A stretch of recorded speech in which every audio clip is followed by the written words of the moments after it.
joined by Hofstra head coach Clark. Coach, talk about today's games. You got a real solid pitching performance in game one. Just the inability to kind of, played some runs when you had runners on base. Kind of did you in that first game, didn't it? Yeah, it sure did. Nikki had a great performance. She's been very consistent for us on the mound. Pitching incredibly competitively. We had tons of opportunities on base to be able to get some run production, and we just couldn't quite get it done in game one. What did you see from Nikki in game one that allowed her to be so successful, though? She just has this level of confidence and presence on the mound that she pays attention to what's going on. She knows where to put pitches. She figures it out when she needs to adjust, and she has the ability to do that in game, which is really impressive.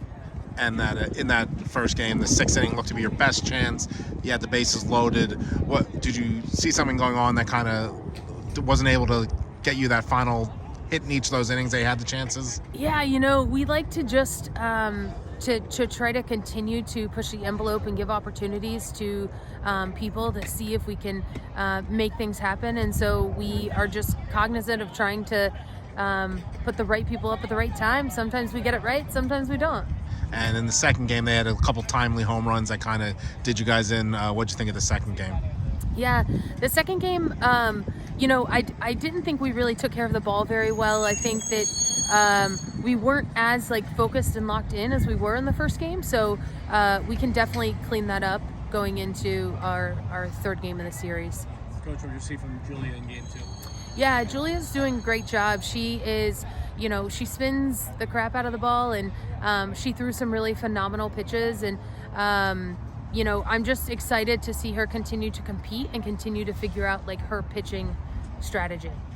And what would you say I know you had said offensively you guys could have done a little bit better. So for your next matches, either tomorrow or Sunday, what would you be telling the team to do a little bit differently? Yeah. So the messaging to the team specifically after the games is that we didn't make the adjustments that we needed to make in order to be able to execute, right? And we have to figure out how we're going to be able to make those in-game adjustments and be able to be different in order for us to get different outcomes, right? If we continue to have the same approach and continue to do the same things, we're going to continue to yield the same outcome.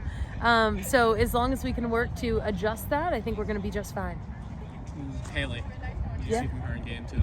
Yeah, she did a very nice job. She had I think a few less strikeouts than she ordinarily would. So I think a couple of pitches may have flattened out a little bit, but by and large, she has really stepped it up this year with her confidence and her ability to compete on the mound and sort of take ownership of it, which I think is probably one of the coolest parts. Coach, and most importantly, first game back at home this season. How great was it back to have a home game? Yeah, it's awesome, right? Home games are the best games that I think one can play. And, I think we had some excitement. I hope that we have a little bit more moving forward for the rest of our home games because, this is the best part. And let's pray for some good weather tonight, tomorrow, and into Yes. whatever the tomorrow or Sunday brings. Yes, absolutely. Thank you, Coach. Thank you so much.